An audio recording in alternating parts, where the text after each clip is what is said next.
So as I was saying, today what we are going to cover in the BrainAvatar software is just kind of what's new in the 4.4.1 series software. This software we just released about 3 weeks ago right now. Don't know the date right now off the top of my head, but it was about 3 weeks ago, and we added a lot of new features. We added a lot of different things into it, and I may have done a nice detailed kind of list when I said that it was out and available, but that doesn't really cover exactly what's going on. So today we're going to just do a webinar that basically goes a little bit more hands-on onto what's really officially new with this software. Some of the things I'm going to be covering more in detail, like some of the new ways of opening the software. Some of the things I'm not going to go into so much detail, as in some of the changes to the Zscore, how to process Zscore, different things, and some different changes in the event wizard. Why? Because I will be covering that in their own individual separate webinars later. So I will be covering them so you guys get the understanding and the feeling of what's going on with it, but I will not be covering in detail. As much as I will be some of the other things. What I'm going to ask you guys to do is to save all questions, comments, anything like that, if you can, as much as possible until the end of the webinar. So if you have any questions on different things here and there, I do recommend, kind of making notes of yourself on what you want to ask, and we'll kind of cover them all at the end. It makes things go a lot easier so that we got a nice fluid flow throughout the entire webinar, and we don't have any type of interruptions of any sorts. Now, this is the point in time in the webinar, usually, where I say, everything that I'm covering in the webinar is in your user manuals, which you can find from the setup screen by hitting the product manuals button. But I do apologize, guys. I did kind of fail you with this version of the release of software, and I did not get a chance to get it completed by the time that we released the software. But I am completed with it now. You can actually find that software where you can get all the rest of the resources and tools that we do have available for you. And that would be at brainm.com. Where you can find the updated user manual that we just released is actually right here in this area, BrainMaster Software Downloads and Updates. Under the topic right here, BrainAvatar Software /Updates. If I click this link, not only will you find the latest version of the BrainAvatar software, which if you have not downloaded and installed yet, you can still do that right now. This is where you can download it right here.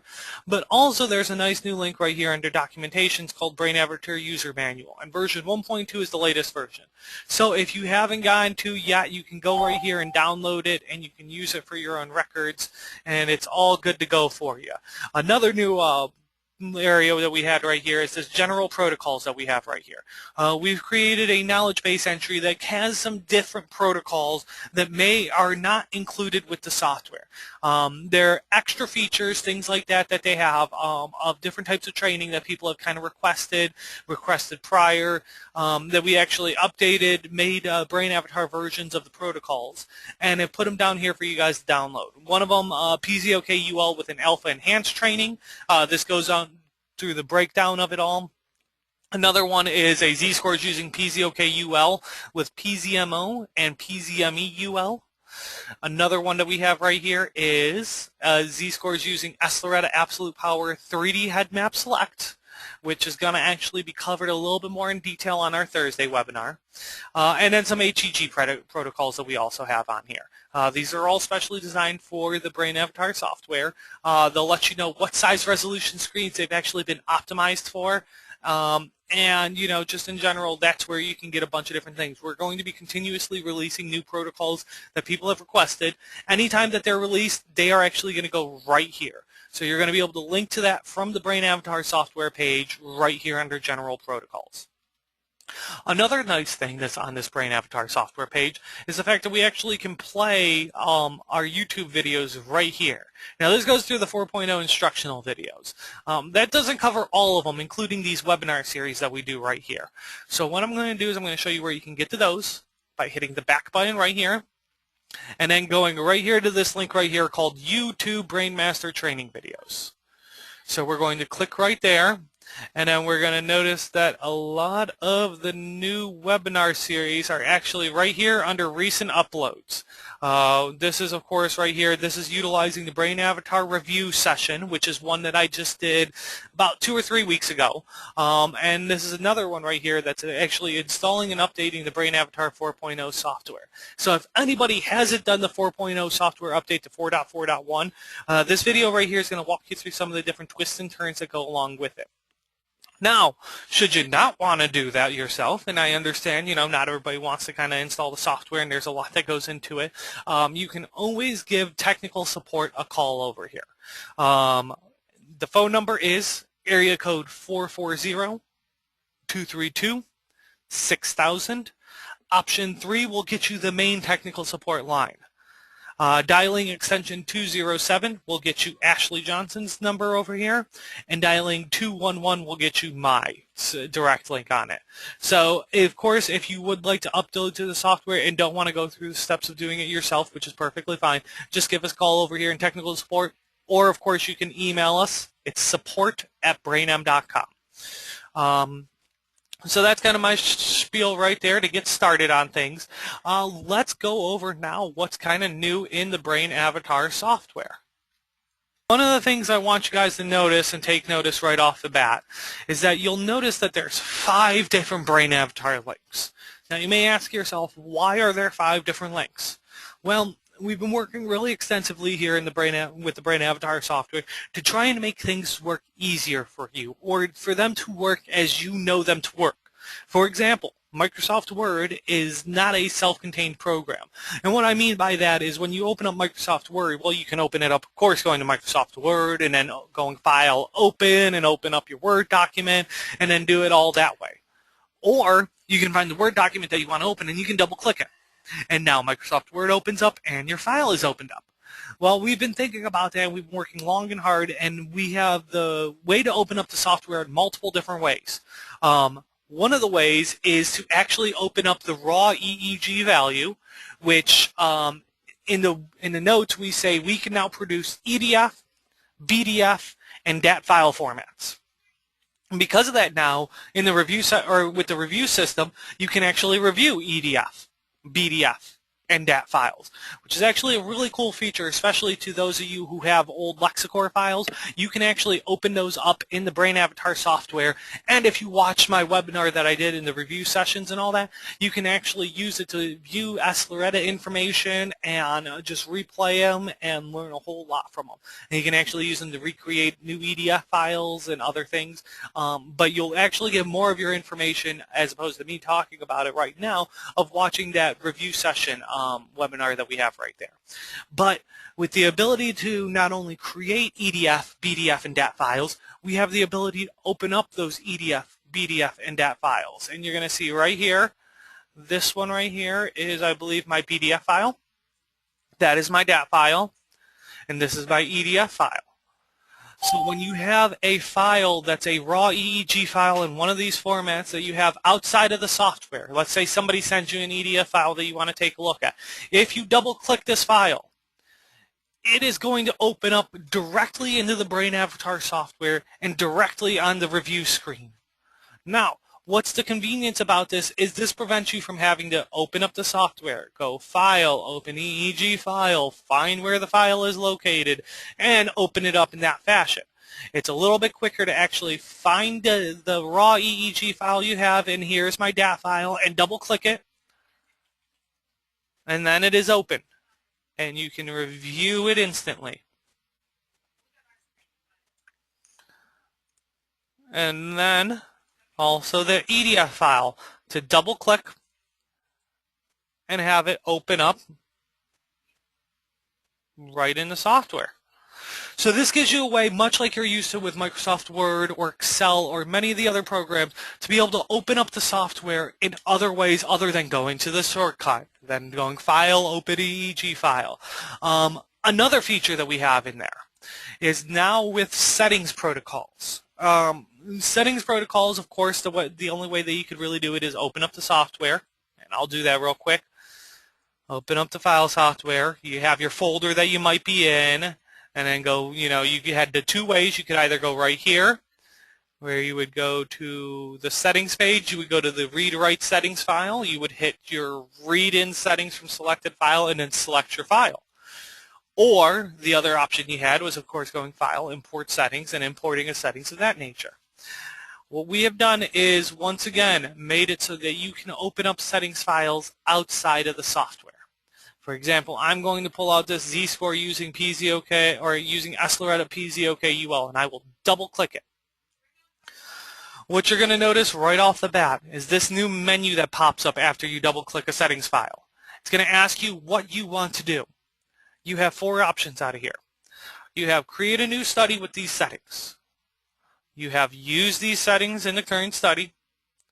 You have use these settings and pick a study. You also have run a temporary session. So you have 4 different options right off the bat that you can do with a settings file without ever having to really go right into the software and do it and fuddle around and move around. So let's go through all these different options. The first one is right here, create a new study with these settings. So when I click that option right here, the BrainAvatar software is going to open up, and it's going to open up right to the create folder area where I'm going to create a folder. So I'm going to call this Monday Webinar. I'm going to hit OK. Now, when we get to this page right here where we're basically confirming the settings and all that, you're going to notice that this page is a little different than what you're used to seeing. It's just slightly.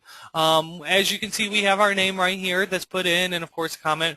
We can click on create and select or choose a template settings file. The only option that is available is create with current settings. That, if we didn't gray out these options right here, it would defeat the purpose of us saying create a new settings file with these settings. So basically we take away the ability to select settings and we take away the option to create with defaults, and all you're going to do is create with those current settings, those settings that we said we were going to basically create these settings files with. So I hit OK on that one. Here's where I would change all my demographic information and hit save and continue. But as you can see, now I've created a new study folder with the Z-scores using sLORETA PZOK UL, and as you can see, my software is already pointing to it, program data, studies, Monday webinar. So that's one option that you have in the software right there. The next option for creating a protocol, so I'm going to double click it again. So right here it says use this settings in the current study. So what that is going to do is it's going to load this protocol inside whatever current study you have open. As we know from and whatever study you have open is whatever one you did the last protocol with, or whoever you last trained with, or whatever you last did a queue on. So if you just did a protocol with little Timmy and you click this option right here, use these settings in the current study, it's going to load them into that folder right there. So you're only going to want to use this if you know exactly who you're going into. So if I hit use these settings in the current study, I'm going to click that. The software is going to open up, and you're going to see that basically we're on this option. Let's make sure that, of course, that option's working because we already knew Monday webinar had that loaded in. Let's go with something crazy right here. Here's a good and crazy one that we can see looking at it, that it has nothing to do with what we were looking at. I'm going to close the software. I'm going to choose that option again, and we're going to click this one more time, use these settings in the current study. So now that we see when we open up the software, we see that the tabs have been renamed and they are completely different than what they were before.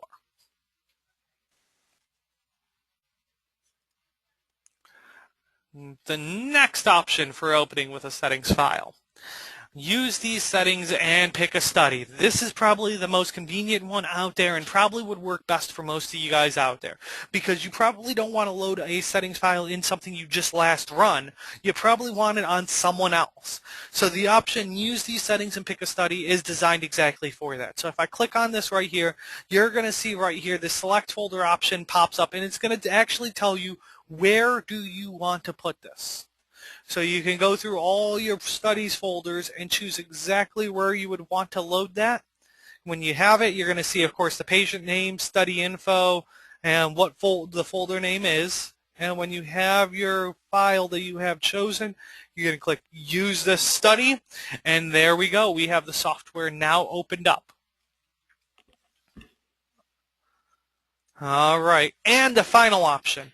Now this option is really good should you work with somebody, Dr. Gennardi, for example, or Mark Smith, or Penny Genast, or Gracefire, or even BrainMaster ourselves. Whenever you get a protocol from someone and you're like, I really want to learn how to use this. I don't want to put it in someone's folders. Run a temporary sessions is the best way to go with that. Because what it's going to do, it's either going to A, create a temporary sessions folder and place that in there if you don't have one created already. Or if you already have temporary sessions created, it's just going to load those settings folders in there. Temporary sessions is basically just that. It's a folder where you can go and you can play around with the protocol, run it in simulation, do all that good stuff, and kind of see what a settings file might do prior to really using it with someone. So that's what this run a temporary session is really built for. If I click this, you're going to notice that right down here, temporary sessions is now the folder that I'm in. And of course, from what we've been seeing on the other ones, my Z-scores using PZOKUL have been loaded into this protocol. All right. So now that we've gone over some of the new ways of basically being able to open up the software and get accustomed to the software and kind of building into it, let's go over some of the new features that are inside of the software, actually running with it, playing with it, and utilizing it. What I'm going to do is I'm going to kind of go through the settings right here, and I'm going to go and I'm going to start with the first one right here. On the Protocol tab, you're going to notice a large change. For those of you who have used the software before, you knew that on the Protocol tab you were limited up to 4 channels of EEG training. That is no longer the case. You are limited to up to 19 channels of amplitude-based training using goes, stops, and ignores. This is, this will all update itself. Right up here, the tabs that you're going to be training to, all based on the order and channel alignment that you have right here in the montage tab or on the channels tab. Either or will be perfectly fine.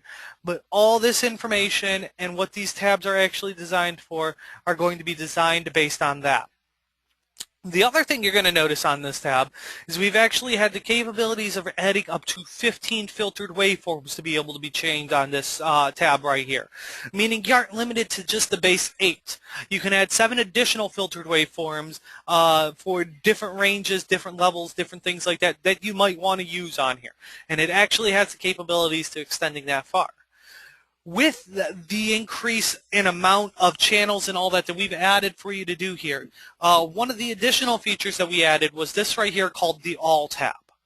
Now what this does is this allows you to basically put a standard type of training across all of the different channels.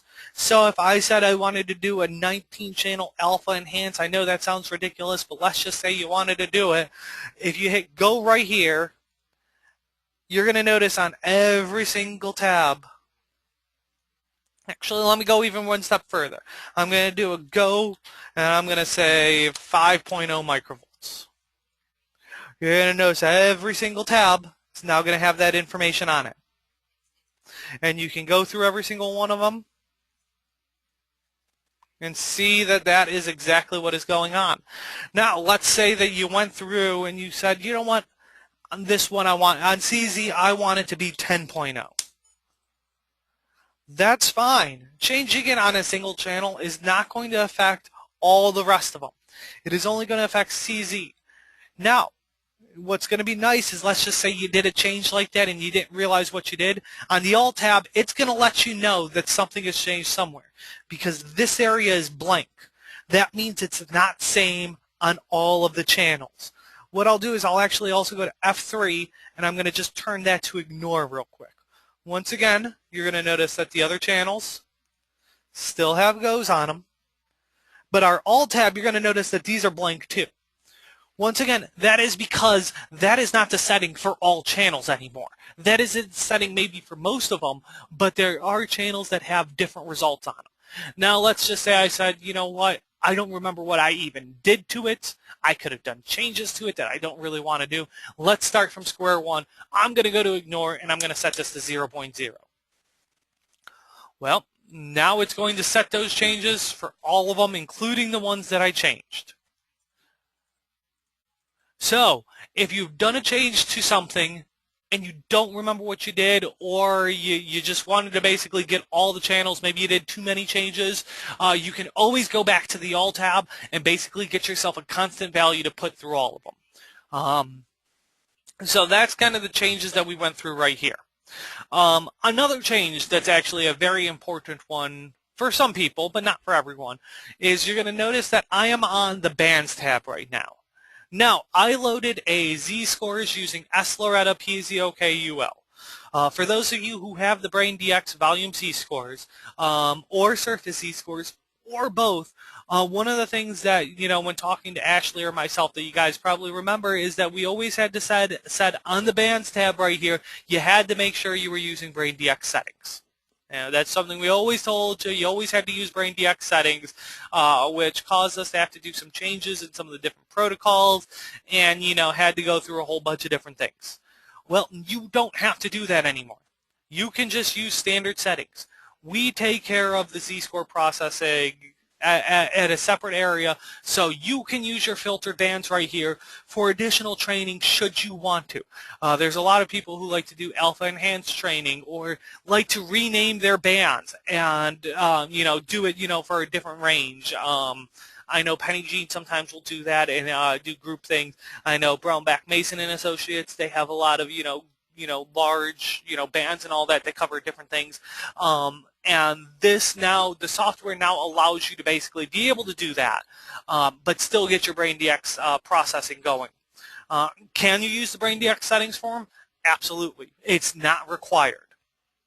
Now, with all of these nice features and functions and all that we've added with these bands, one of the things that gets more and more complex as we go on is, well, I have been using, I've been taking the low beta band and I call it the Rob band, and I make it 12 to 16. That's what I do. That's how I always do. And I want to still do that with Z-scores, and have this settings right here.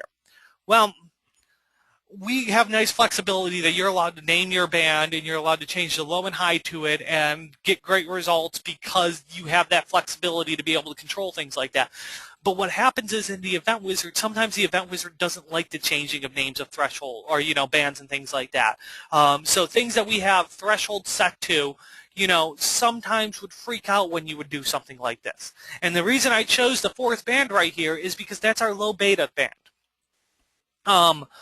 To go into, basically, I'm going to now go into Z-scores a little bit, and I'm going to go, what the importance of what I'm going over is, and that is in the Event Wizard right here. What we have done is we've created new functions, as we call them. These functions were created to support up to 19 channels of training amplitude-wise and up to 15 bands of filtered bands. They also serve other purposes. And what we're just going to cover right now is TRNT, or training threshold. What you're going to notice is that there's a parenthesis, and then inside, for example, this one right here is a 1, 8. Now you got to ask yourself what that means. Train T means I'm looking at the training band's threshold. And the 1 that is located in here says I'm looking at channel 1. And the 8 in here says I am looking at the 8th band. So let's scroll on back here. Right here, we're going to notice our 8th band is user. So for all of you who have used the software and know about our threshold hotkeys, the first band is delta, the second band is theta, the third band is alpha, the fourth band right now is Rob, or low beta for the L key, the fifth band is beta, B, sixth band is high beta, H, seventh band gamma, G, eighth band user, U. So with things like Z-scores and other types of training, sometimes we put in an upper or lower threshold that may be controlled by the U key or the L or G key.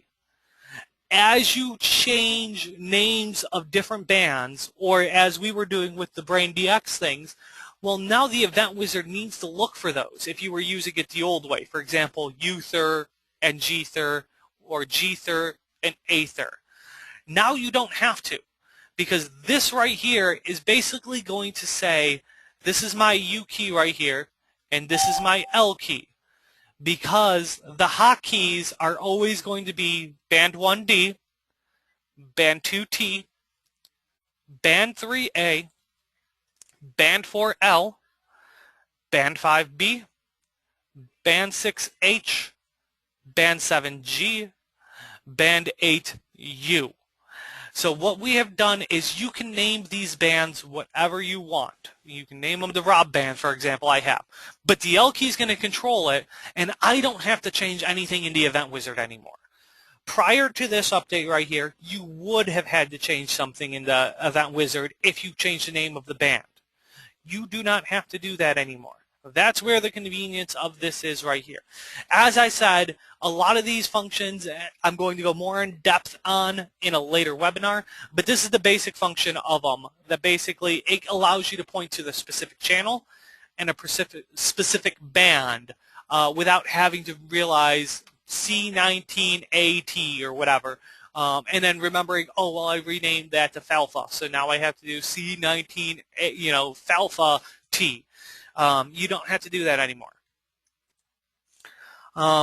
So that's all I'm going to really cover in the Event Wizard for this portion right here. What we're going to next go to is actually our Z-Scores tab. And I actually have to change my login real quick. Let me give myself the bells and whistles login. I'm going to go to my Z-Scores tab. And what I'm going to do is I'm going to hit this voxel EEG. Because as I said, one of the protocols I opened up was Zscore's using sLORETA PZOK-UL, which is of course our pending methodology of doing PZOK training, which looks at a percentage of Z-scores within an upper and lower threshold. One of the things we implemented in the 4.3 software was the ability to choose left and right Brodmann areas, all 47, and be able to choose to train in that fashion. Well, to go a little bit deeper, what we added in this latest version of software is all of the different regions of interest. And what we also added in this version of software is the ability to more custom choose based on your region of interest that you're looking on, so that you don't have to use a feature like the trained bands right here to say, well, I want to train all 10 frequency bands, or I only want to train 8. The prior software, you would basically, if you wanted to do, take off delta 1 and delta, or delta 1 and some, you'd have to check them off here, and then you checked them all, and they would do that. That's not the case anymore. The ROI, or the voxel EEG, is its own independent system right now. And what I mean by that is if I click the frontal left lobe right here, you're going to see in this menu I'm doing left delta 1, delta, theta, alpha, beta, sum, beta 2, gamma, alpha 1, alpha 2. And if I wanted to choose the right fusiform gyrus, once again I'm going to see right delta 1, delta, theta. What if I wanted to only do delta, theta, and alpha on the fusiform gyrus? Prior to this, there was no possible way of doing that. In this version of software, on the other hand, it is possible. And the way you do it is simply right-clicking on the menu right here, which is going to bring you up this new menu right here, in which you can choose off different bands. And you're going to see right here, after you make your choice and confirm, we have only right, delta, theta, alpha.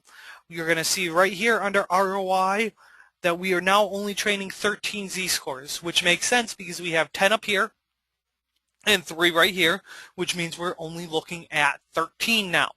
So this gives you a lot of flexibility to be able to really kind of pinpoint possibly what Z-scores you want to look at, as opposed to a whole bunch of Z-scores as a whole.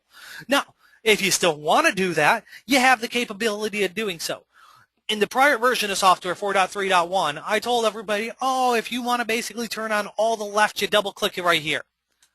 That is not the case anymore. Because of the right-click functionality we kind of added into the software right here, that's not going to really work fully. What I'm going to do is I'm going to click on this one, I'm going to hold the Shift key down, and I'm now going to move down the list all the way down here. And as you can see, it's going to take my list and it's going to select those all. And you can do that over here as well.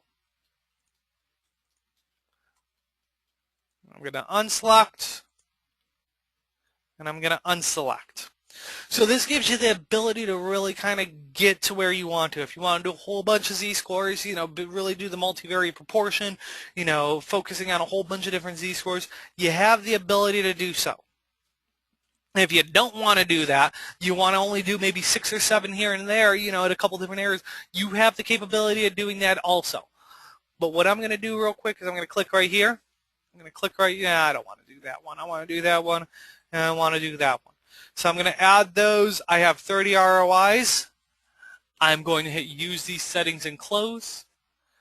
I'm going to go back in because I realized I forgot to check if I was in simulation. I am now. Also, my new favorite toy in this version of software. This is my favorite thing because I know how I am. I always double check things. I'm going back in and out all the time. I'm hitting the silent button way too many times before I even run something. There are 2 new hotkeys put in. If you hold the control key down and hit the E button, it is going to open up the setup screen right on the event wizard. One of my favorite places to always go and double check things. Also, if I'm on this screen and I hold down the control button and hit the Z button, it is going to open up the Zscore tab. 2 of the more popular ones that a lot of people really need to check on a regular basis open up just like that with the control button held down, and then the Z key for the Z, or Z-scores for the Z key, and then the event wizard gets opened with the E key. Alright, so now we're at this point in time. I'm going to show you the last, cool feature that's kind of been added into the software. And then wait for my simulation to be added up. Okay, yeah, complain about my serial number. I know it's not going to save any information. So we got our simulation running right now, in which all of this really hasn't changed right here. This is all about the same that you're used to seeing on things like this if you have seen the z-scores on it. My drag and drops still work on it. This is firing away as you normally would be used to seeing. There are my 3 regions of interest that I'm looking at as far as data coming in. But let's go to this head display again. In this head display right here, you didn't think anything really changes. You go, okay, yeah, it looks like I normally want to. But something has changed. It's a big thing. And that is, a lot of people have always said, what would be really nice? I want to look at the network hubs. I want to look at some of these different, salient networks. Or I want to look at the Hagman hubs. Dr. Gennardi has worked really hard to make protocols that work with them. And of course, we've made it easier for him now. But his, and that is because if we go right here to our ROI tab,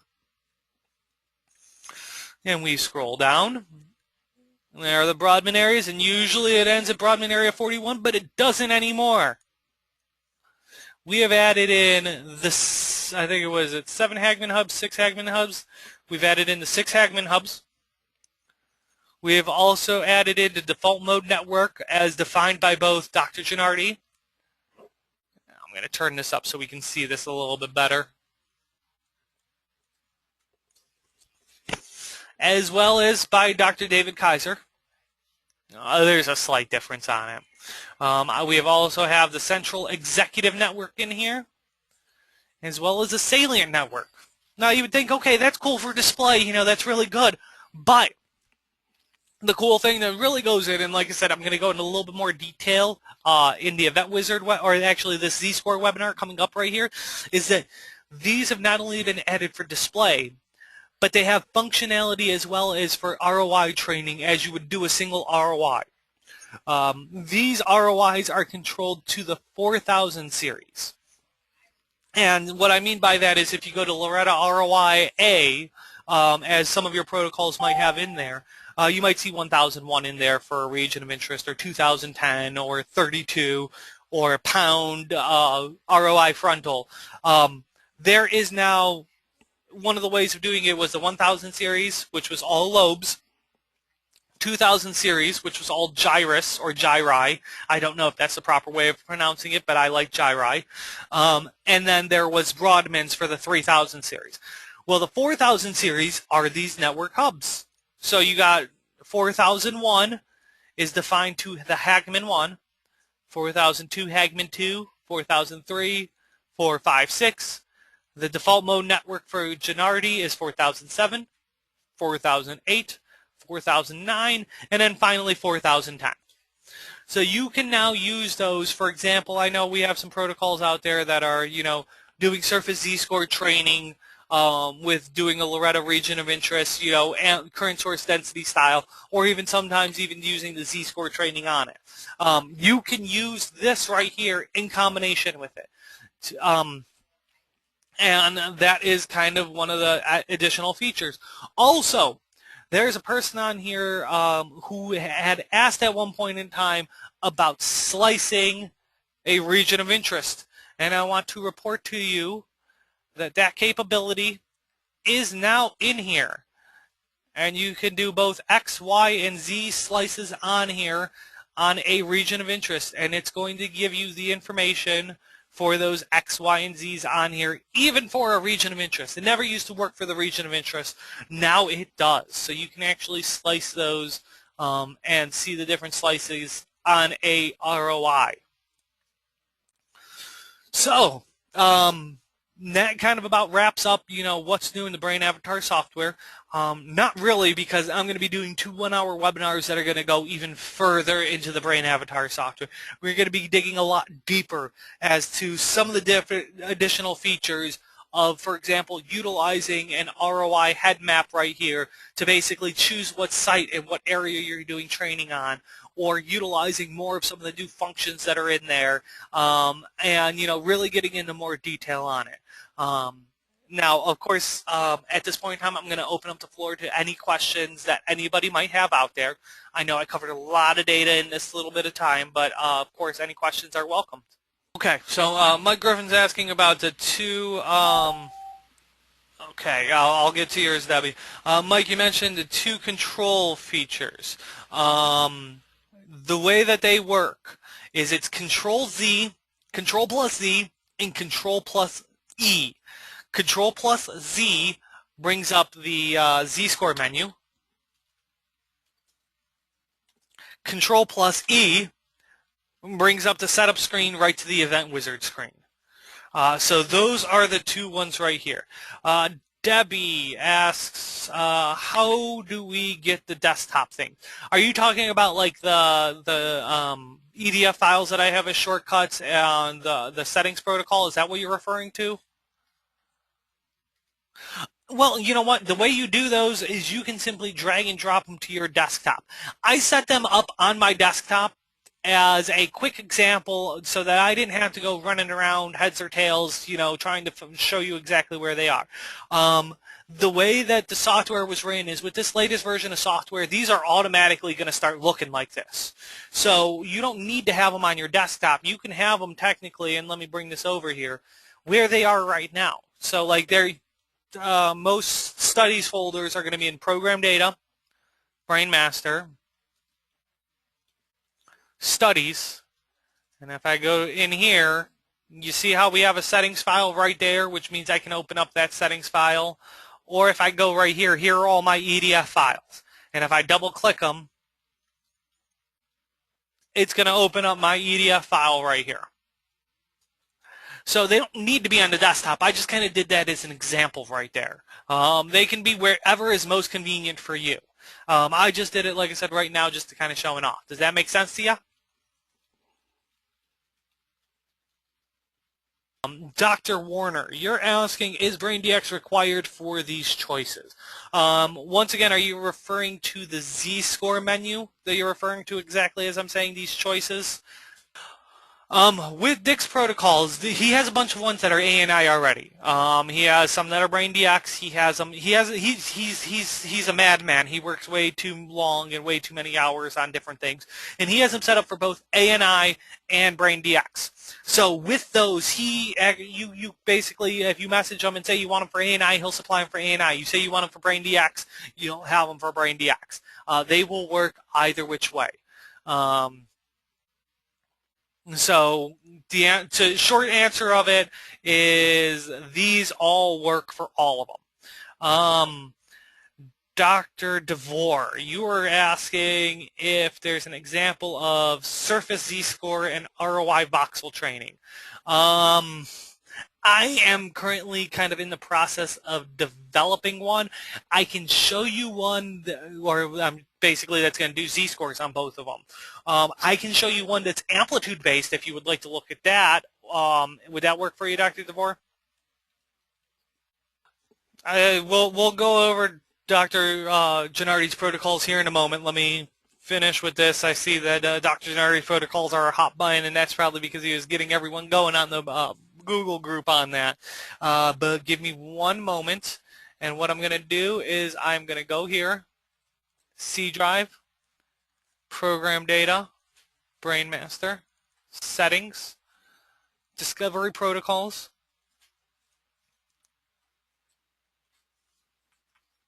Oh, did I move these all out? Oh, maybe I just put them on that.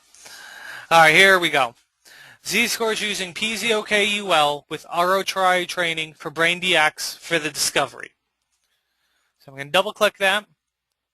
Once again, I'm going to choose Run a Temporary Session. We're going to go to Setup.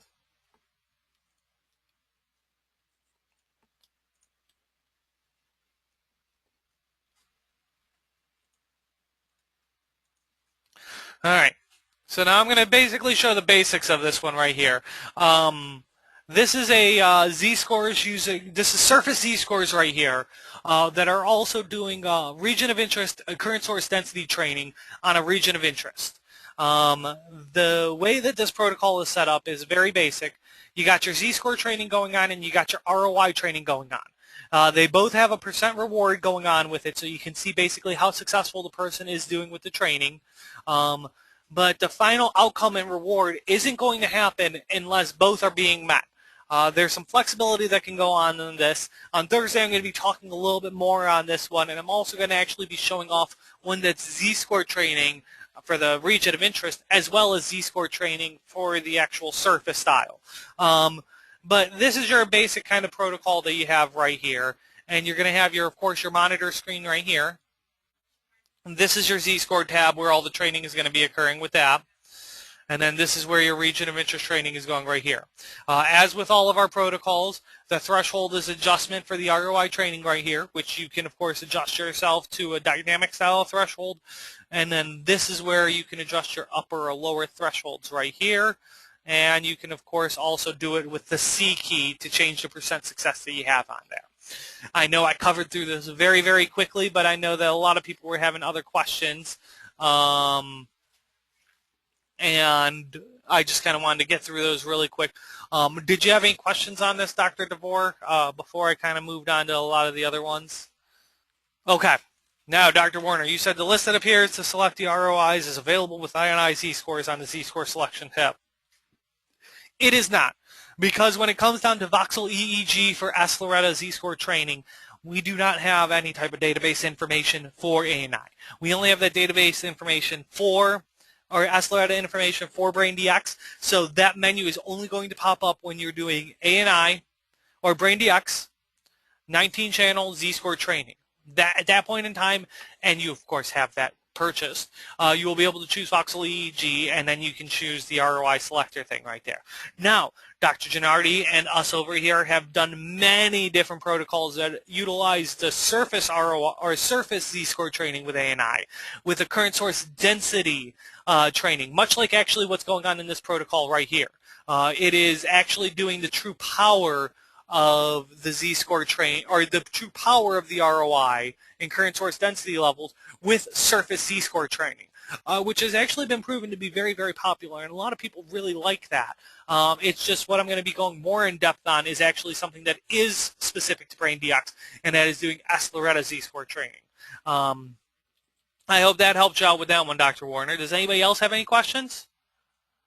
Okay, well, as I always say, and as I always leave every webinar, thank you very much, guys, for attending the webinar we got right here. I hope that it was very informative for you guys and that it gets a lot of different questions answered that you might have had, and it really does help you out in the long run. Should you have any more questions, of course, contact BrainMaster Technical Support. We are here to help you.